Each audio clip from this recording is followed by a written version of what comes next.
अस्सलामुअलैकुम वरहमतुल्लाहि वबरकातुहू। अज दा मेरा शेर उन्हां वास्ते आ कि जिन्हां दियां मावां जिउंदियां ने।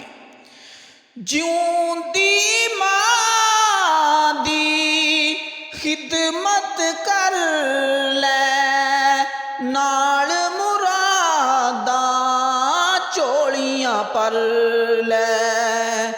ए वेला मुड़ के आउणा नहीं, पुत कह के गल किसे लाउणा नहीं।